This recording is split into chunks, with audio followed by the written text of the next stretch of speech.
Welcome, welcome, welcome. Go right here. And as soon as we see that go live, Share. here we are, folks. What time it is? It is My LoSo Lifestyle with Mary Schepp on 216 The Net. We also got live on YouTube at 216 The Net as well. And I am working on sharing my stuff away. Live on Facebook as well. So we're ready to roll here. While you're sharing your stuff there, why don't you recap a little bit about last week? So last week we were talking reading labels and shopping. And the biggest things about reading labels and shopping is checking your serving size. So when you read your labels, make sure you check the serving size because it can be really tricky when you think there's 5 servings in a package because there's 5 bratwurst in a package. It might be 15 servings in a package and they're telling you to eat a third of a bratwurst. So pay close attention to what you're eating and also read the whole label. A lot of times people have a tendency to look at the calorie count or the sugar count or the carb count or the sodium count just because that's what they're looking for.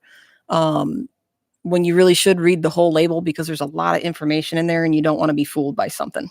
Yeah. So there's a lot that goes into it. So this week, canning, freezing, and if we get to it, depending on how chatty I am, You? Yeah, I know. Oh, I know. It's heavens a shocker. no. Yeah. Tracking your food. So, but canning, let's start with canning. I am going to announce this right off the bat. First disclaimer, I am not a professional. I am not some 50 years seasoned veteran of canning. I know a little bit, but I do know a lot about food and I do a lot of research. There's a group called Rebel Canners. And it's fantastic. There's different facets of that group for each state. There's national ones, and it has hundreds. I mean, it's some of the largest Facebook groups are the Rebel Canners and their subgroups. Wow. There's a lot of controversy about canning because, especially when it comes to salt. And I actually got into a very heated debate with a lady that is very prominent in a lot of our local farmers markets. So if you go to pretty much any farmers market within driving distance of where we're at, you will find her. And she argued with me very dramatically that you have to have salt. Otherwise, you will die. You will get botched. She says, and I quote, "Have you ever heard of botulism?" No, what is this strange thing you speak of? No, I've never heard of food poisoning before in my life. Yes, I just got here from the year 1000.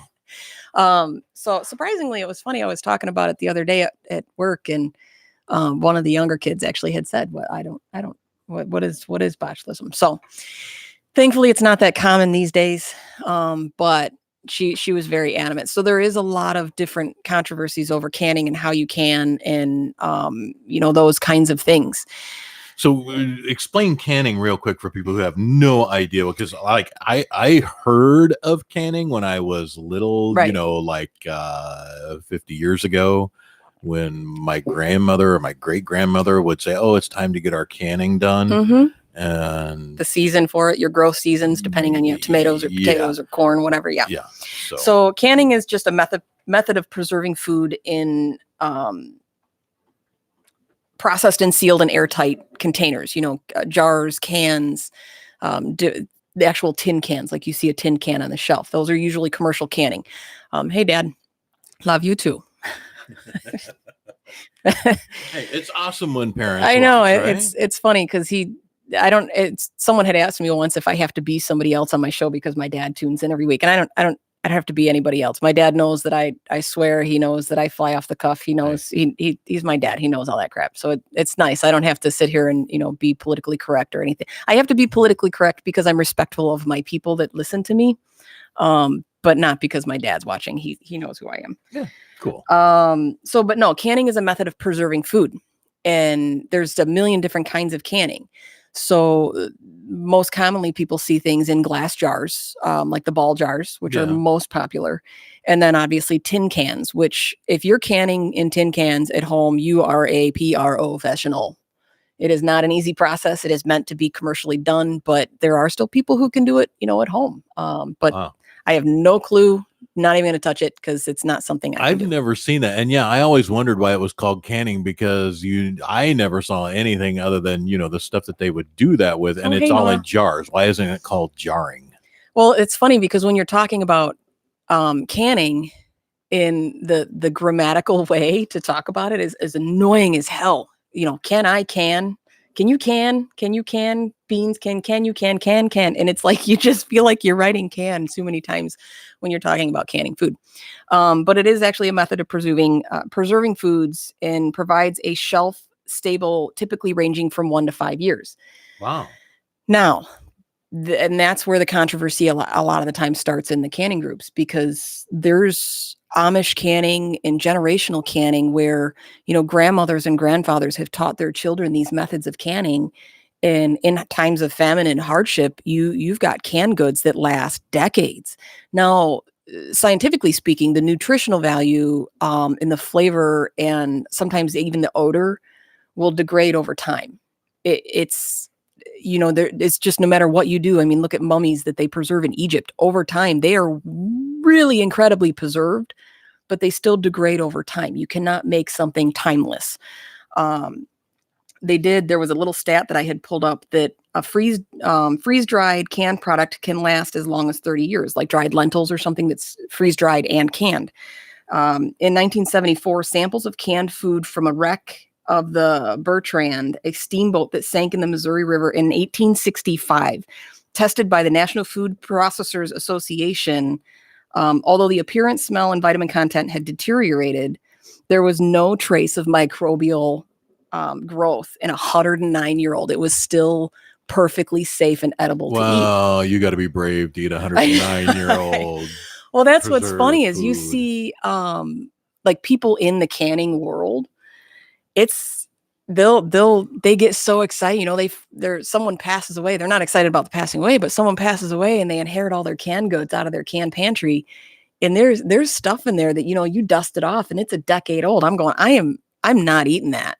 Yeah. I have stuff that's 6 months old and it's pickles and I'm still going, I know this is safe, but I grew up learning to do the smell test. If something did not smell dead, then it was okay to eat. That was the rule. So now something that I learned in my quest to learn how to can food, and I'm still a novice at that, but I do can quite a bit of stuff, was when you have the canning jars and it's got the circle ring that holds the tin lid on. People who can, a lot of times, once it's sealed and preserved and ready to put on a shelf in your pantry for storage, they take that ring off and it's just the sealed top plate that's on top of the can. The reason for that is if for some reason you didn't do it properly, or the seal didn't hit properly, or there was a bacteria in there that gets a chance to grow over time in 6 months, if there is a bacteria buildup and it creates a gas, it'll pop that lid off. Huh. So if you open your pantry and you smell something, it's because one of those lids popped. You can take the one that's bad, but if it's sealed and that ring is holding that on there, you don't know until you actually pop it open and open it, or it can just explode and shatter.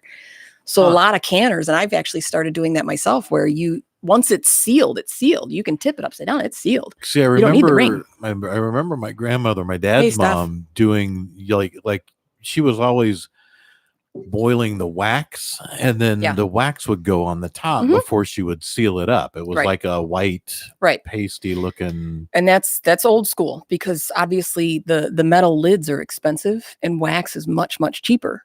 So it's the same thing. There's many different ways to seal a jar, but it's the same process. The wax just fills all of the nooks and crannies and seals that top lid. So whether it's soup or anything else, if you've got a flat surface on top, you can, and that's why a lot of times canned goods, instead of dry canning, they're canned with a liquid so that wax sits on top of the liquid and it seals it. Yeah. All right. Yeah. Cool. Can't believe that 109-year-old food I know. was fine to eat. I wonder who ate it. I wonder if somebody, it's safe to eat. You try it. No, you know that try in that lab, once those results came back, there had to have been somebody like, dude, I dare you. Yeah. Take a bite. Take a bite. Somebody was standing there with a Ritz. Yeah. They're Ritz crackers. Yeah. Hey, who wants 100-year-old lentils? Yeah. Oh, that's too funny. That's too funny. So the reason why I got in an argument with the lady at the farmer's market was because of the question that comes up a lot with canning is salt necessary, or is salt or sugar necessary for canning? And the answer is not always. Salt really doesn't have a whole lot to do, or sugar, with the preservation of food. That being said, if it's a salt preserved food, like something that is fermented or pickled, so you can do sweet pickles without salt. They don't need salt. But if you're actually doing a fermentation process where you have a crock with cucumbers and salt, or like sauerkraut, where it's not a heating process, it's not a cooking process or refrigerator process. Same with like soy sauces and fermented bean pastes. You have a crock, and you put cabbage, and you put salt, and you put cabbage, and you put salt, and you set it outside, and it's a controlled fermentation. Same with pickles. A true dill pickle is cucumbers, salt, vinegar, and dill, and garlic and seasoning, and pickles and cucumbers, salt, dill. So you set it in a crock and let it ferment for a month. So it goes to the point of spoilage, and then it goes past the point of spoilage and goes back into a controlled fermentation, and the good bacteria takes over the bad, and it becomes a fermented product. So those kinds of things, you 100% need the salt. You can reduce it to a certain point, but you cannot get rid of it. You can make something that's similar. So if you want a sauerkraut or a dill pickle, you can make a refrigerator version of that. So it's more of a cooking of a brine or a seasoning process, and then dumping it over, or blanching your cabbage or your pickles, and then putting them in the refrigerator. So the cold stops any bacteria from forming, but it's not something that you're going to keep for 10 years. That's that's why some pickles are refrigerated and some pickles are shelf stable. Okay. And the refrigerated pickles, like the Clausens or whatever, are always crunchier. Yeah. That's why they are not cooked. Okay. So if you actually can them, there's a heat process in canning, and it cooks it. So it changes no matter what you say. When you add heat or cold, it changes the texture of the food, which is why cold pickles are crispier than canned pickles that you see on the shelf that are good for a decade. All right. But salt and sugar, and same with sugar, because you watch sugar. So when you get jams and jellies and stuff like that, you don't need the sugar to can stuff. It's just both salt and sugar. They're just flavor components, unless it's a fermented product. Well, that's interesting. But then again, I've never known anything about canning other than my grandmother used to do it. I'm educating you. Yeah, you are. So now here you're talking about getting started in canning. What does that? I mean, it sounds like a lot of work, actually. So it is, and it can be daunting. It's like anything else when you start something new. When you learn how to cook, or you learn how to make a sauce, or you have to make a diet change, like going low sugar or low sodium. So I started with pickles just because I was desperate for pickles, because I love pickles. Okay. And I quickly learned that with dill pickles, you can make a vinegar pickle taste pretty good. But the same as we've talked about, where, if you like salt on your tomato, there's not a whole lot you're going to do to substitute salt for tomato. So you can make a really good vinegar dill pickle, or a vinegar hot sauce, or any of those things. It's just not the same. So can you have something that's really good? Absolutely. Something that's pretty damn close? Absolutely. Something that is zero salt, that's a true dill pickle? Not a chance.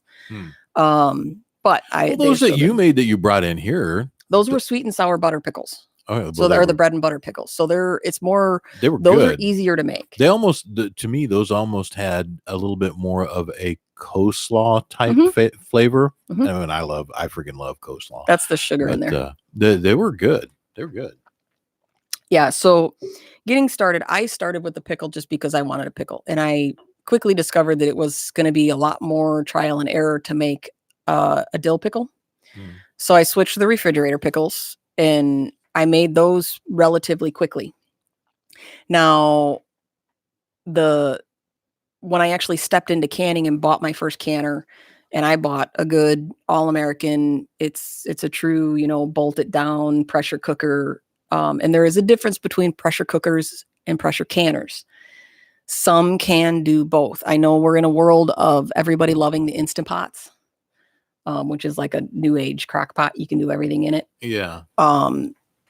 There are some canners that can do both, but my personal preference is use one for one and the other for the other. Don't intermingle the two. And I know a lot of people in the canning world agree. I don't know. There's something about cooking things under high pressure. I want something that's dedicated for that purpose. Yeah. Yeah. Because me and my husband testing out this thing for the first time ever is terrifying. We ran out of water the first time, so it went bone dry. So the thing sounded like it was going to explode. It was a lot of trial and error. So I started my first actual batch was a batch of jams, because jams are relatively easy to start with as far as canning is concerned. You cook down. If that had exploded. Oh man! There's some stories. Had jam everywhere. I'm sure you could YouTube it. There's some horror stories of canning and people forgot, or the thing exploded and took out their heat vent on top of their I remember stove. when I was young, my mom had one of those great big steel pressure cookers that you filled it up with whatever you were cooking, and then you actually put it on, you locked it down, locked it over. There was a little thing that came up on the handle to keep that in place. Then there was this little bobby thing on top that would just be like right. The weight. Mm-hmm. And but that exploded one time. Yeah, and that's exactly what I have. I think she was doing a chicken or something, but it was everywhere. Yeah, just it's like a cannon. Yeah, it looked like somebody took a shotgun and just boom, shot a chicken and splattered it all over our kitchen. That's so awful. That's hilarious, but awful. It was gross because we didn't get. It took us a while to find it all, and it started to kind of So that's so gross. Yeah, but that was a long time ago. So there is one thing that is a very hot topic of debate, and for years we left Chris of Hacking Salt, who had passed away. I talked about his group quite a bit. He was the king at debating this, and we've all had to kind of pick up and take in his footstep anytime someone brings it up, and that is rinsing salt off of canned goods. So if you buy, or if you go low sodium today and you look in your pantry and you go to get rid of everything and you find out that your green beans and your corn and everything is salted, and the common consensus is, well, I can just rinse it. All the salt's in the liquid. That is not true. The pressure cooking in the canning process, and a lot of times, like we've talked about chicken and stuff where it's already brined. So it's a process by which it infuses, or through an osmosis, where it infuses the salt and the spices into the product itself. So yes, a lot of it is in the liquid, but in reality, when you eat a can of green beans or something, you usually strain the liquid off, or you don't eat the liquid, you eat the beans. At least I don't, even if I dump it in the bowl with all of the liquid, I don't eat it's not like I'm eating it with a spoon to eat the liquid. Well, I mean, if I'm having baked beans or pork and beans. Well, that's usually in more of a sauce. Yeah, but yeah, so you don't. But even rinsing it off. So I pulled up some studies, and Chris did the same thing. He did a lot of research, and the consensus through all of the studies, and it sucks because while researching this, I wanted to research it again, just because even though I had the knowledge, I wanted to find out the exact numbers from one of the studies that I had seen that was done. But in my research this morning, site after site after site after site, mom and pop's healthy eating website and mom and pop this or Mary this or Joe Schmo cooking that says, yeah, you can do it. You can do heating, you can rinse your food and it will reduce the sodium. The truth of the matter is the fact is, yes, it does, but not in such an amount that's good or reliable. So the study actually did was that the results from Beltsville Humane Nutrition Research Center that was published on the actual USDA website is that draining and rinsing of canned vegetables can reduce the sodium content from 9 to 23%. Okay. That's a huge variable. Yeah. So there's a variable as it is in food. When you look at something, it says it's 100 milligrams of sodium. That's on average. Same with sugar, same with everything else. That's an average across a base that they've tested, says that on average out of 500 products, that it's consistently at this point that we put it out. So when you can't even get really an average and it's 9 to 23%, and it could be higher or lower, that's just the average. So some of these, so like peas, the solids and the liquids was 210 to 328 on average milligrams. Drained was 211 to 308. So it's still within, and once you actually rinsed the product, it went down to 207 to 275. So you really, I mean, if you started with a can of goods that was up on the high end of 300 and you rinsed it and it came down to 200, you're in good. But how do you know that at home? There's no way to measure that. Right. So you're, and that's where I say, like, when you be honest with yourself, it's not that you're lying to yourself. You're just choosing to believe one side of the spectrum more than the other because of what you want to eat. So, it's like when you use 8 million pats of butter to put on your toast, you're telling yourself it's one serving. Well, yeah, but it's not. It's just one piece of toast. Right. And it's not. But, even though you just butter. Right. So in my opinion, if worst case, and that's what you have, and money's tight, you don't have, I didn't want to throw away everything. I gifted most of my stuff to other people, but you're running a risk, especially if you're on a looser diet restriction, then it's okay. But if you're one of those people that's on a really tight restriction, or you're newly diagnosed, you're new to this, you're running the risk of fooling yourself into thinking that you've rinsed something off, so now it's safe to eat, when you're tripling your sodium intake, or whatever else that you're trying to get rid of, and you're opening yourself up for a whole world of hurt. So you're better off getting stuff that's the correct stuff to consume, within the restrictions that you're allowed, versus trying to modify something else, unless you have no other option. Obviously not everybody can afford to throw their food out and go start new. Well, yeah. But so if that's all you have is to rinse it off and mitigate your risks, then absolutely. But don't fool yourself into thinking that you're making something, naturally, like a green bean has, 10 milligrams of sodium. And by rinsing it off, you're suddenly making a 300 milligram product down to 10 milligrams of sodium. That's just not how it works. No. So, but when it comes to canning, there's so much that can be canned, and there's other ways to infuse flavor. So like with potatoes, if you can them with garlic or seasonings, instead of salting it, now you've infused those with different flavors. Same with meats and other vegetables and berries. So by learning to modify canning recipes, you can do a whole lot. And I went out and utilized my local library and got just about every possible book I could get, both on low sodium recipes, the whole 9 yards, liver disease, canning, everything you can think of. But a good book to start with, what is it called? The Complete Guide to Home Canning. I think it's actually from the USDA. Huh. But it's not the greatest book, but it's a good place to start. It's a simple book. It's simple. It's issued by a government agency. There's also an Amish canning book, which is fabulous, because Amish people know how to cook. They know how to make stuff. I mean, their pies, their cheese is fantastic. There used to be an Amish post out by our house up in Michigan, and we'd go up there and get homemade ice cream. Oh my gosh, that stuff. Or the Colby Jack cheese. It was to die for. The funny thing is because they don't really need money, they had an Amish trading post. So it really was a trading post. They would trade mostly for gasoline and booze. So you'd see people coming up with like cases of alcohol. I mean, they could make their own alcohol, but I didn't think that they were into the alcohol. I don't know.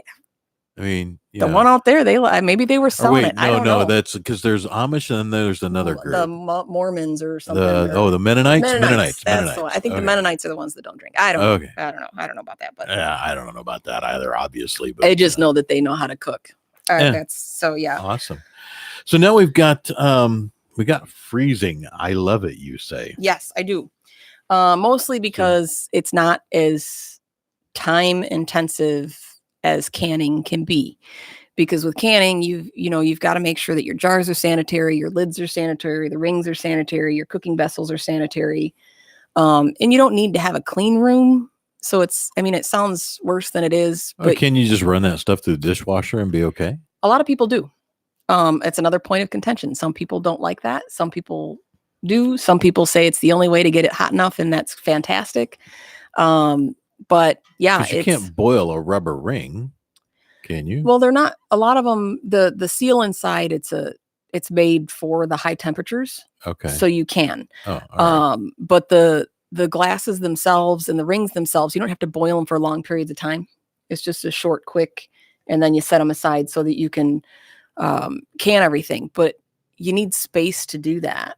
Yeah. And even with a large canner, it's funny because you'll see some of these pictures in these canning groups, and someone's like, yeah, so this was my canning for today. And they show a picture of it, and it's like 6 shelving units of 300 cans of crap. I'm like, what the? So I posted my picture. I made 7 jars of jelly. Hey, so yeah, you got plenty for 4 jars sandwiches. of pickles. And then I'm like, I remember one of the first posts I ever did. I think it was four big jars of pickles. And the next post was a lady who just got done canning 1/4 of her garden. Good now grief. She's like a farmer. She's a full-blown homesteader. So it's not like my garden with 2 tomato plants. She's got like 7 rows of tomato plants. Wow. So it was literally like 162 jars done today. I was like, all right, thanks. I got that. Thanks for posting that right after my little 4 jars. But that was her, and the other is you. So it's all right. It's not a competition. It was pretty fun. But I do, because there's so much more work gone into canning. I do like to freeze a lot. So when it's just me and my husband, freezing is fantastic because when you freeze in portions. So by freezing in single portions, it cuts down on the thaw time because it's smaller amounts. All right. It makes portion control easier, and it makes serving in numbers easier. Because if it's a single serving and it's just me and you, I just grab 2. Okay. Or 3 for a little extra. All right. But if it's me and my husband and then you come over, and now it's easy for me to then you just modify. go get 3, and then and you're good to go. You're done. Whether it's a main or a side, by freezing in those portions, you allow yourself that room and the ease of doing that. And like I said, with the thaw time, if you have 4 servings, then you got a free. You don't have to can that separately, then, right? I mean, how do you can a serving? You don't. Well, you can't with serving sizes. You can't really can in servings. Canning, you can can. You have to can in what the vessel is. But freezing, you can. You're freeze just freezing something complete. This is completely entirely separate and apart from canning. Yeah. So okay, so you made your stuff, whatever it is, and now you're just going to portion it out. Correct. However you're going to freeze it, you put that in your stuff, and then you just stick it in the freezer, and you're done. Right. So, right. So yeah, when you, especially because I freeze in the freezer zip bags. Okay. If I don't have a fancy, what are they called? Vacuum sealer. Okay. I have a vacuum sealer, but mine doesn't do liquid. So like I can vacuum seal a steak. Huh. But if it's got a liquid in it, the vacuum, there's ones that are nice enough that stop the liquid from coming out. Mine doesn't do that. Mine only sucks out air. And if I have liquid in there, it's going to suck the liquid out too. Yeah, it's going to suck it out. Yeah. So you can get fancy ones that can do both. Huh. So you can do the vacuum sealing. Me, because we eat it so quickly, I just do everything in Ziploc baggies in single portions. Good morning, Singapore. Good morning, I'm Gary. global. I love that. You know what's funny is you can look at the analytics on your Facebook page and all that stuff. And apparently I have a big following in the Philippines. Cool. I was like, well, I don't know where that came from, but here at 21.6 The Net, we've got, of course, Gary, who's a major fan. He tunes in a lot. Yeah. But we actually do have a following in the Philippines, actually Germany, surprisingly. That's funny. Enough. Oh, I love German food. So it's, even though we're our biggest audience is, of course, here in the Chicagoland, Milwaukee area, because that's where we are. Right. But it's wild to take a look at that and see what's going on. And as a matter of fact, we're right here at the bottom of the hour. So we're going to take a little quick break here and mention just a tiny handful of the people that make what we do possible. Our partners here at 216 The Net. We love y'all. Y'all are just absolutely fantastic. We're very, very thankful. And of course, we've got people like Natural Therapy Wellness Center, 815-385-8190. You can find them online at mchenrymassage.com. A massage can be a great way to pamper yourself. It can also help alleviate or sometimes even cure ailments and stress you deal with on a day-to-day basis. You can contact them today to speak to one of their certified massage therapists. Natural Therapy Wellness Center, 815-385-8190, mchenrymassage.com. And of course, you have awesome folks like the people over at Prime Media Consulting, LLC, 847-752-0018, primemediaconsulting.com. If you ever wondered why your website's not showing up online where you want it to be, and you want to make sure that you are found when someone is searching for your kind of business, give Prime Media a call. They help small business owners optimize their exposure on major search engines, and that helps them transform their businesses. Give them a call today, 847-752-0018, or reach out to them at primemediaconsulting.com. And of course, you're listening to My LoSo Lifestyle with Mary Schepp right here on 216 The Net, 216thenet.com. You can go to the website, click listen live. You can jump in, of course, on our Facebook live stream like we see all of you doing, or the live stream over at YouTube. Hello, YouTube folks as well. And then you can also just download the app, 21.6 The Net. Find it on your favorite app store. Works on any device. It's free. No in-app purchases. We just want you to listen and have a good time. So actually, Mary, why don't we just jump right back in here? Sure. Hey, Jim. Of course, Jim's here this week when I was talking about cast iron and heating up your appetizers in cast iron the other week. Yeah, you were. I love it. I love my cast iron. So freezing, that, like I said, if you freeze in portions, and the first thing that I discovered that it's funny because originally I was reading that you can't freeze potatoes. They don't freeze well because there are a lot of water in them, and they turn out mealy and gross, and you cook them and they freeze and they still turn out gross. However, mashed potatoes freeze fantastically. So I freeze mashed potatoes all the time. And this is where we're talking about portion size and stuff. When you freeze it in a single portion, by the time I get it out of the freezer and get a dish to put it in, it's already half thawed. And then throw it in the microwave. And my husband and I have mashed potatoes inside of a couple minutes, whether I heat it up on the stove or heat it up in the microwave. Either way, it's fantastic. Because you're good to go like right away. Right. Yeah. So freezing stuff in single portions has been a huge help because we don't have kids. We don't have a big family. So I'm sure that anybody that has two people can relate that they don't make things in 2-person servings. You buy chicken, there's 4 chicken breasts. Yeah. You buy hamburger patties, there's 4 hamburger patties. And even with freezing, if you're going to buy in bulk, which I do at, the box stores, Sam's Club, Costco, again, you gotta suck the air out. So if they give you something that's just wrapped in cellophane, you need to repackage it if you're going to freeze it for a little while. Yeah. You can buy it packaged for freezing, but it's more expensive. So a couple of tips. So when you're freezing stuff, blanching. So blanching is just a quick heat and cool. So like zucchini is a prime candidate for blanching. A lot of fruits and vegetables have to be blanched before you freeze them for them to freeze properly. So zucchini, when you cut it up like okra, it gets slimy. Yeah. And that slime doesn't freeze well. And then everything sticks together in a big clump. And it just, then you have a big giant brick of zucchini in your freezer, which isn't really appetizing. So if you blanch it quickly, and so essentially you throw it in boiling water for, 15, 30 seconds. Oh, real quick. Okay. Maybe a minute tops. You're not wanting to cook it. You blanch it super hot. It preserves the color. It preserves the texture. And then you shock it in a bath of ice water. And zucchini, when you chop it in chunks, you blanch it, shock it in ice water, and you lay it flat on like a cookie sheet to freeze it. So it takes up a lot of your space initially to freeze. But you put that whole cookie sheet in your freezer. Once it's actually frozen, then I just use a spatula, scoop it all up, throw it in a Ziploc baggie, and now it's individually frozen chunks of zucchini. Huh. versus a giant block. It's the same with fruit. When you go to freeze fruit and it turns into a big giant block of mush. I mean, you need a pretty big freezer for that, though, right? For putting a cookie sheet in one. Not necessarily. My cookie sheet. I mean, I got a standard. Actually, I have a small fridge because we had to buy a special one because our spot is unique size. Yeah. So it's really narrow and tall, kind of like an apartment freezer. Huh. And it's still just a standard. I mean, it doesn't have to be a commercial kitchen sheet tray that's giant. It's just a regular cookie sheet. Because we have cookie sheets that are like, I mean, they're like, yeah, they'll fit. I mean,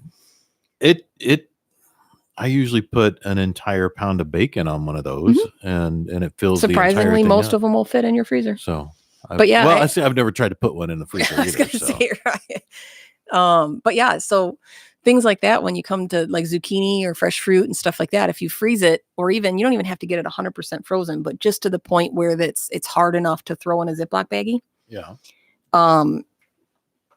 It's fantastic. So there are quite a few things that just benefit better from blanching first versus, oh, hey, Lisa.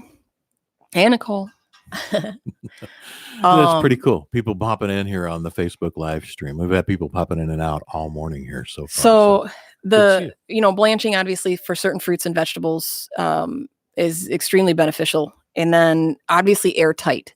So when you freeze stuff, the less air, the less chance you have a freezer burn.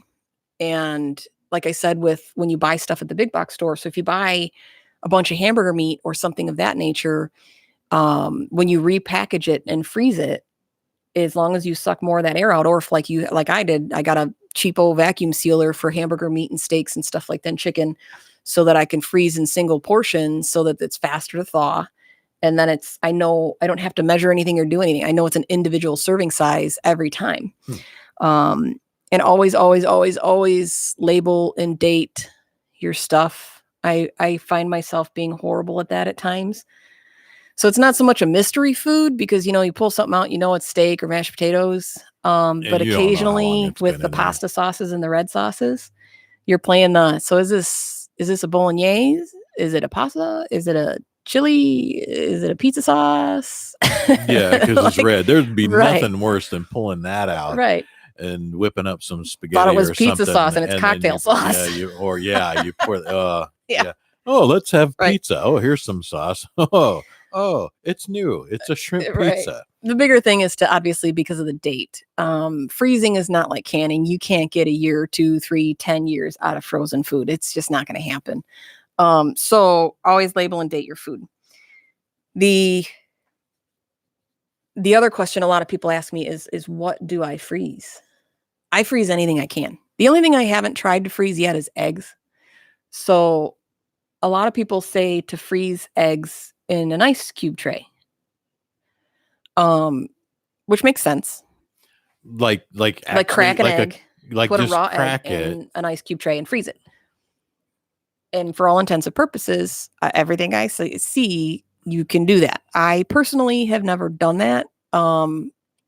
Mostly because I don't. The most common way I use eggs, mostly because it's weird. So there's a lot of things that are weird. I'm gonna freeze eggs. I would think you would cook it first. See, that's common misconception because cooked eggs do not freeze well. Egg whites do not. Cooked egg whites don't. It's the same reason you can't freeze hard-boiled eggs. The cooked egg whites just don't do well frozen. There's something about it texturally changes and it makes it extremely off-putting. So it's not something that you want to freeze. But I tend to freeze. I do my mashed potatoes. Yeah.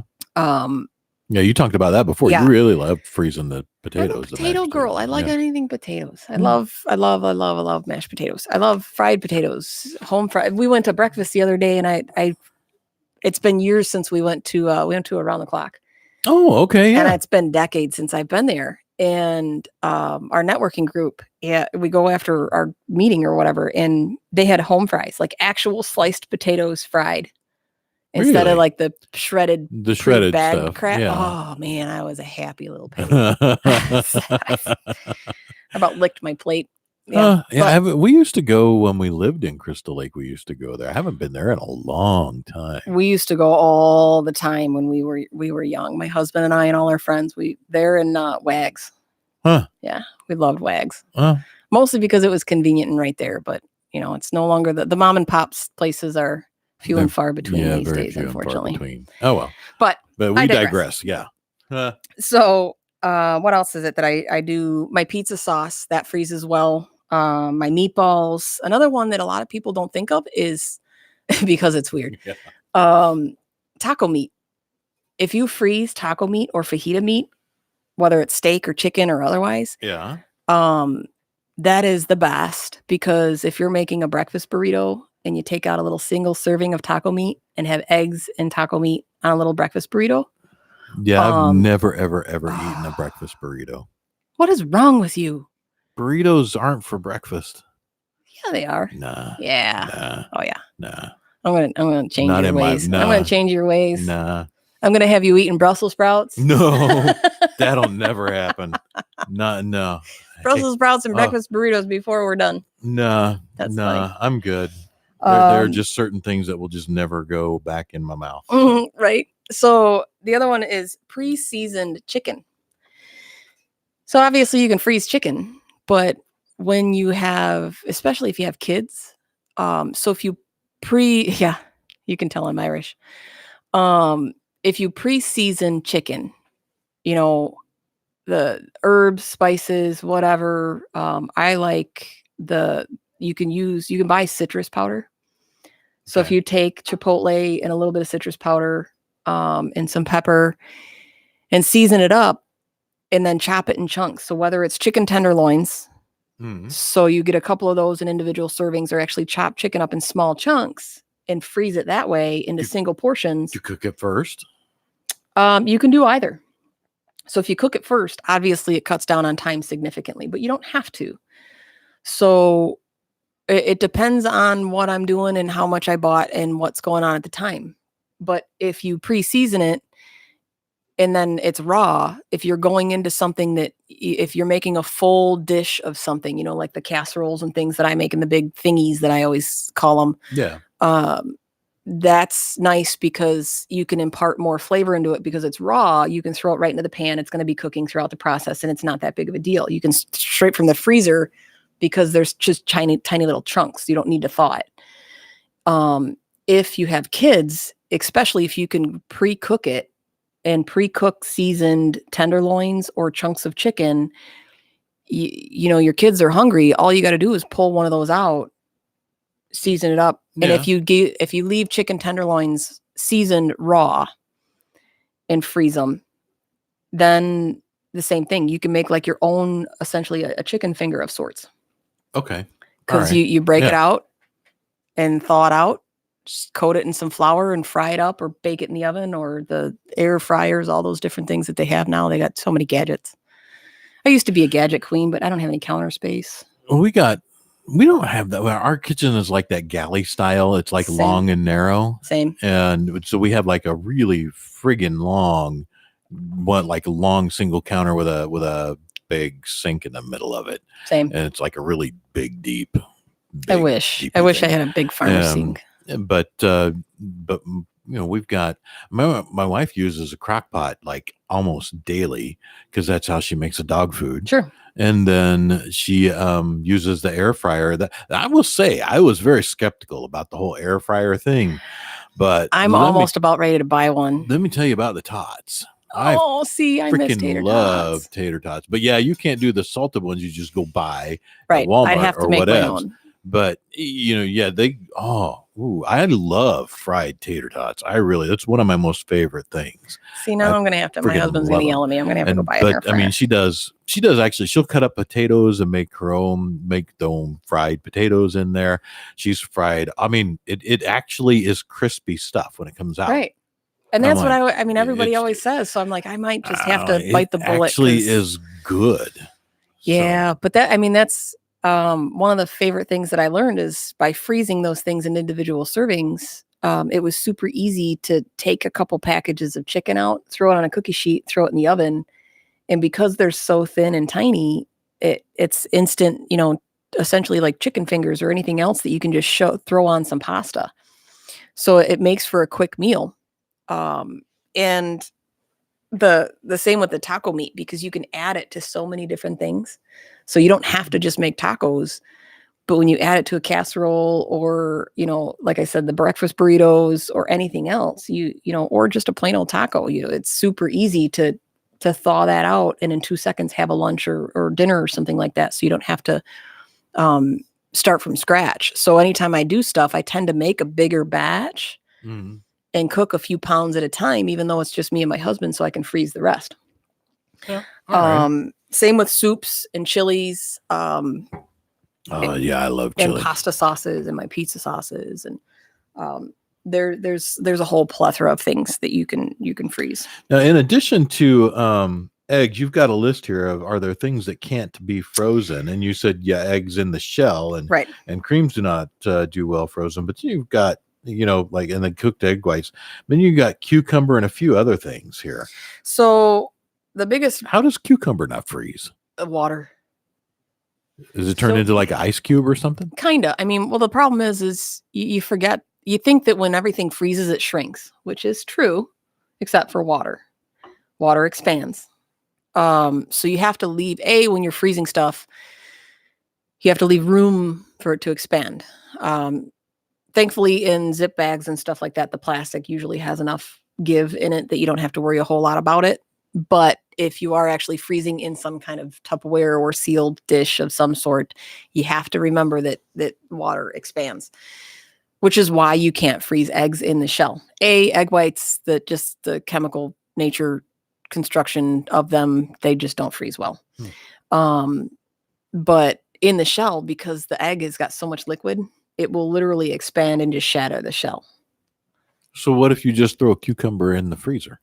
So because of the water content of the cucumber, the freeze expands all of the structure of essentially tearing the cucumber out from the inside out. So then when you go thaw it and it thaws all that ice, it turns into mush. Yeah. Okay. So you're essentially tearing the inner structural fiber of the product itself. It's the same reason potatoes don't freeze well. So things that are water, that's why a lot of vegetables benefit from blanching. Okay. Because that quick cook already changes the structure of the proteins in the product, which helps it hold up better for freezing. But you say even hard-boiled eggs don't freeze. Right, it's because of the white. No. So if you're going to freeze eggs, you got to freeze it out of the shell, which is why people do it in ice cubes. Out of the shell, raw, and in because that's the cubes, best vessel to freeze them in, because it's perfect little sizes to hold a perfect size egg. So that, I mean, it's genius who's ever thought about it, but it still is kind of weird to put eggs in ice cube. I never. We got a lot of people commenting over here on the Facebook live. We're not paying attention. We're too busy chatting. We're talking. Air fryers are the best. I'm just gonna have to get an air fryer. And, I don't know where the heck I'm gonna put stuff. Gary, he's got 2 units at home for cooking. Wow, you got 2 air fryers? And good for you. No kidding. And then what does that say? Can you read that there? Cucumbers are suitable to only be placed in cold water in the fridge, but not in the freezer. Yes, you are 100% correct. And it's also really good if you do sliced cucumbers in vinegar water and onions. That's fantastic. Or if you add hot peppers to it, that's really good too. It's like a hot pepper cucumber salad. Oh, that sounds good. Yeah. Good stuff. I like hot peppers. I like spicy stuff. I got to make you some cowboy jelly. That sounds really weird. It's essentially like a relish, but instead of pickles, it's hot peppers. Huh. All right. I like hot and spicy. I don't do near as much as I used to, but man, I love hot, spicy food. I really, really do. So now when it comes to freezing stuff, the big question is, how do you fit it in your freezer? So I'll have to see if I can dig up a picture of it and post it on my page. I have these plastic drinking cups from the Village Squire that everybody's in our area anyway. Everybody's probably seen the plastic drinking cups from the Squire. And if you put a zip bag in it and then fold the top over the rim of the cup, then I can put a 2-cup serving into that baggie and fold the lid back up, seal it up, and get most of the air out. So now when you lay it flat on the counter, sealed, in that soup or stew or mashed potato, when you flatten it out, it is now like you can stack them in your fridge like a plate. Because it's flat like this. It's just because the soup, I mean, if you let it in the bag is what's containing it. So it will level out and be flat. And it's 2 cups is only this thick, quarter inch, a half inch thick. So now you can literally stack 10 bags of soup in your freezer like little plates. And the same with, pasta sauces, pizza sauces, your mashed potatoes. I mean, obviously they don't just ooze to the side. In mashed potatoes, the trick I found to freezing them is to make them a little bit more liquidy. So I reserve some of the water that was cooked in them. Okay. That I can, once I mash them, I can add a little bit of that water to thin it out a little bit because it freezes so that when you reheat it and that water evaporates, then you don't have mealy, gross mashed potatoes. All right. But you can everything when you let it go flat like that, and then you can just stack these little, my chilies, my pasta sauces, all of it is just little plates. And the same if you have chopped vegetables. So if you blanch your zucchini and instead of putting it in one big bag, if you put it in single servings and then just kind of mush them around so they're all flat, and you've got little plates in your freezer so they take up way less space.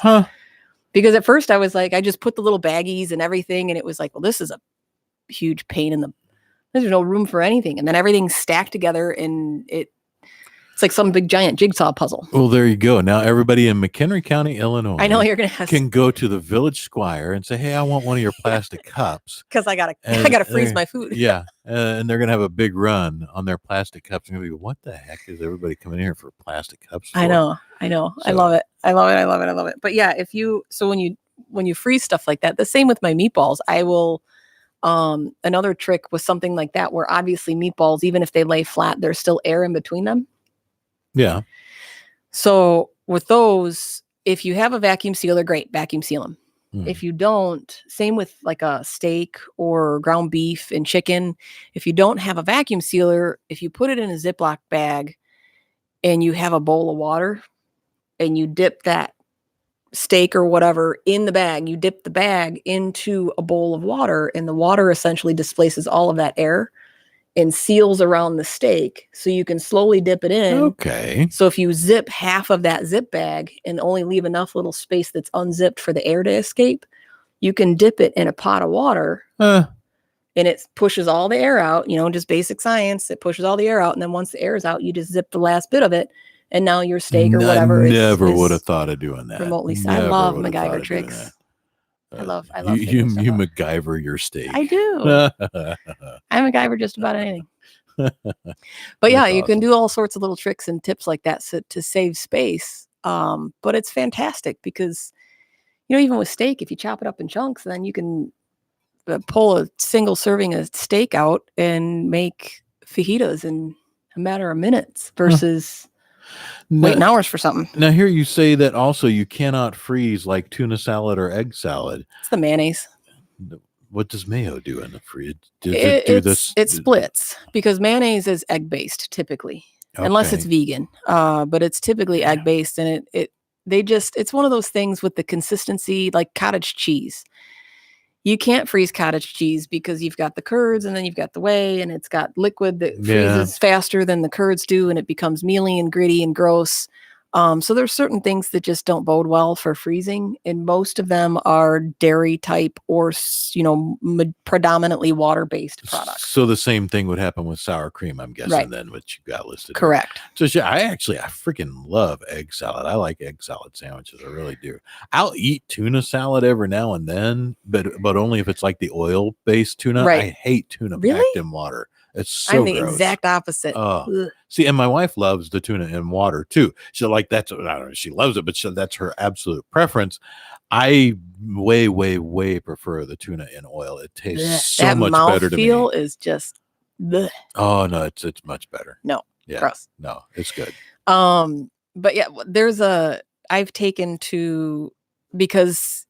Mayonnaise is fairly low per serving, considering it's only on average like 70 to 90 milligrams. Some of them are higher, but you can get a decent mayonnaise, low sodium, to make a salad out of. The problem is when you make a pasta salad or an egg salad, you use a lot. So it's a lot of servings in what you're making, especially if you like it really saucy. Yeah. Like I do. So I agree with you there. Yeah. So I found that if you substitute, and I know this is so overdone and cliche, but it's one of the few times I agree with it. is if you substitute a big portion of the mayonnaise with avocado, because avocado is a healthier fat. It is much lower in sodium. You get much more nutrient compounds out of it. And it is almost, once it's mashed up and blended, it's almost the exact same consistency as a mayonnaise. So it adds a nice flavor. So I will now use, a lot of times, instead of mayonnaise, I will use avocado to make my egg salad. Doesn't it turn it green? It does, but who cares? That's gross, though. Oh my gosh, it's just green. It's green egg salad, though. So that's weird. Yeah, no, it's fantastic. I don't like green things. I don't like green food. Well, I take it back because I ate the pickles; those were good. Yeah. And the peppers. Yes. Those were good. Now, actually, we've only got about 5 minutes left. Really, do you want to talk about tracking food real quick? We can. I think we can fly through the basics of it anyway. So, when you track, a couple tips when you're tracking your food. First one, buy a scale. If you don't know serving sizes, after you get experienced and you've done it long enough, you can eyeball a serving size pretty damn. It's like people who bake can throw a teaspoon almost to the grain of pepper or paprika or something, or salt or whatever it is, in the palm of their hand and be pretty accurate. Once you get accustomed to it, you can do that.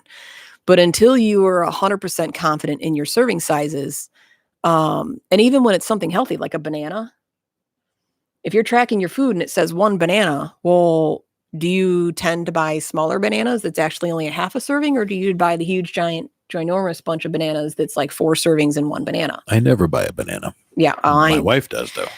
I eat them every day and I despise them, but you are so brave. I got to give it to you. That's, I'm right there. I do too. I cannot stand them. And it impresses me to no end that you actually do that just because you need to. The potassium, it doesn't get rid of or eliminate the sodium. The potassium just balances out the nutrients that I need so that my body can eliminate the sodium faster and easier, so I retain less water.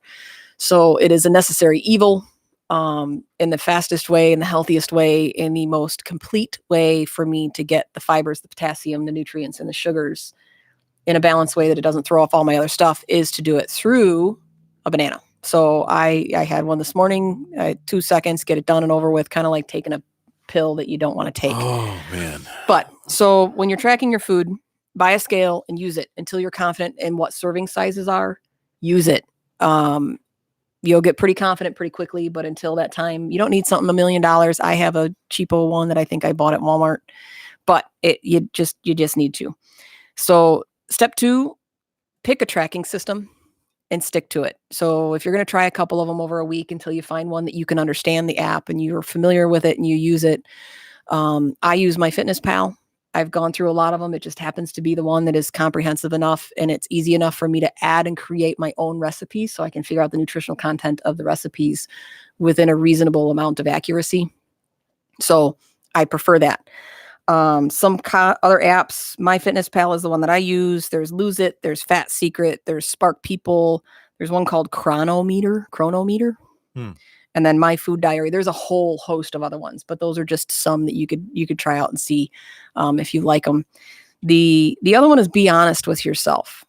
So I touched on this a little bit ago. If you're going to use 3 or 4 tablespoons of butter and then tell yourself I use a serving of butter, you're doing yourself a serious disjustice by lying to yourself. You can lie to people all you want. You can lie to your spouse. You can lie to your friends. You can tell everybody that you eat perfectly and then go home in your own quiet corner and eat your bowl of ice cream with Oreos on top.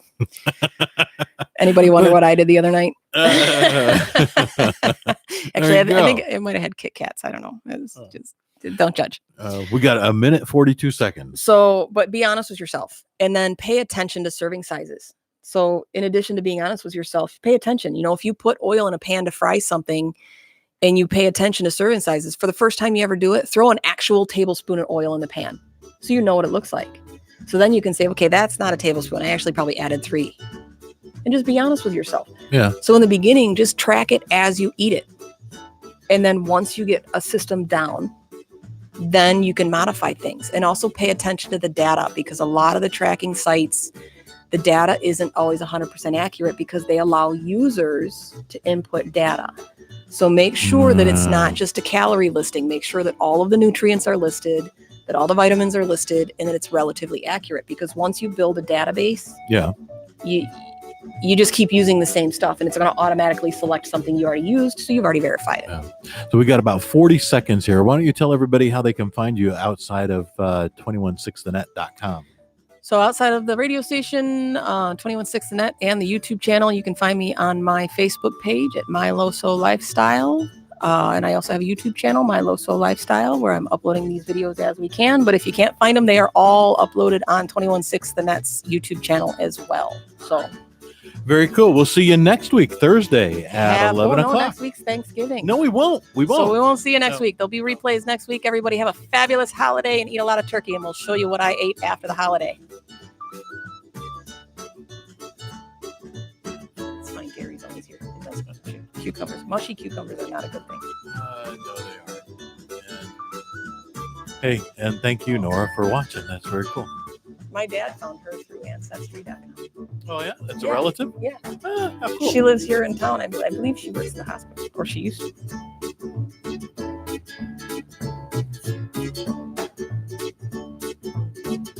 Managed to get everything in on that episode. I was kind of surprised. Kind of surprised.